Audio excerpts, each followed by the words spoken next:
सरगोदा की मासूम मुंतहा जहरा का दर्दनाक कत्ल सिर्फ एक खबर नहीं बल्कि एक ऐसा सानहा है जिसने हर हसास दिल को खून के आंसू रुलाया है।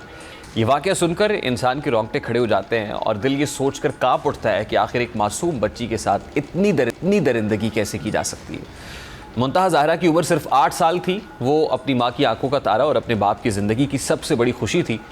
इस दर्दनाक सानहे वाले दिन भी घर का माहौल बिल्कुल मामूल के मुताबिक था। सुबह का वक्त था, चाय बन रही थी, लेकिन घर में चीनी ख़त्म हो चुकी थी।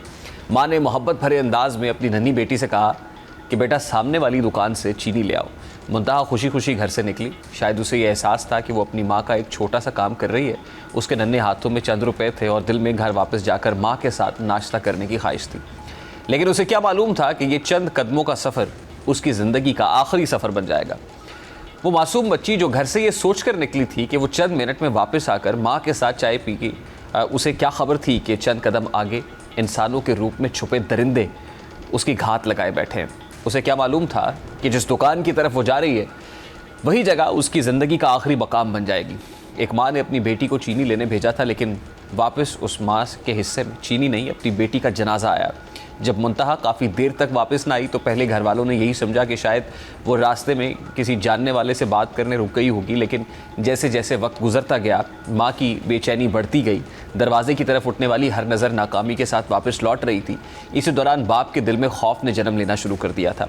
फिर तलाश का सिलसिला शुरू हुआ। गलियां छानी गईं, बाज़ारों में पूछगछ की गई, लेकिन कोई नहीं जानता था कि मासूम मुंतहा एक ऐसे जुल्म का शिकार हो चुकी है जिसे सुनकर इंसानियत भी शर्मा जाए।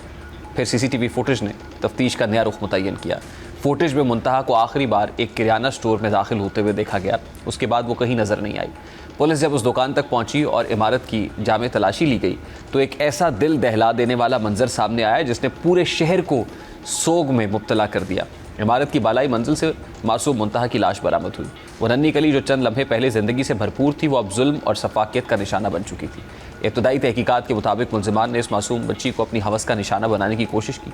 एक लम्हे के लिए तसव्वुर कीजिए कि वो नन्ही जान कितनी खौफजदा हुई होगी। उसने अपनी जान बचाने के लिए लाना शुरू किया होगा, मदद के लिए पुकारा होगा, अपनी माँ को आवाज़ दी होगी, अपने बाप को याद किया होगा, लेकिन वहाँ उसकी फरियाद सुनने वाला कोई नहीं था। जब उसने मज़ाहमत की तो दरिंदों ने उसकी ज़िंदगी ही छीन ली। ये सिर्फ एक बच्ची का कत्ल नहीं था बल्कि मासूमियत, इंसानियत और माशरती अक़दार का कत्ल था। फिर इस वाक़े के बाद मरकज़ी मुलज़िम मोहम्मद अरसलान मौके से फ़रार हुआ, लेकिन कानून के शिकंजे से ज़्यादा देर तक बच नहीं सका। पुलिस ने जदीद टेक्नोलॉजी और मुख्तलिफ शवाहिद की मदद से उसे गिरफ्तार कर लिया। बादज़ा केस में मज़ीद पेशरफ्त उस वक्त सामने आई जब दीगर मुलज़िमान को भी हिरासत में ले लिया गया और उम्मीद है कि हिरासत में लिए गए मुलज़िमान को करारवा की सज़ा दी जाएगी, निशाने इबरत बनाया जाएगा और इसको एक टेस्ट केस बनाया जाएगा ताकि मुस्तक़बिल में कोई ऐसा मकरू आदमी ये करने का मत सोचे। मुक़य्यद कर दिया सांपों को ये कहकर सपेरों ने कि इंसानों को इंसानों से डसवाने का मौसम है।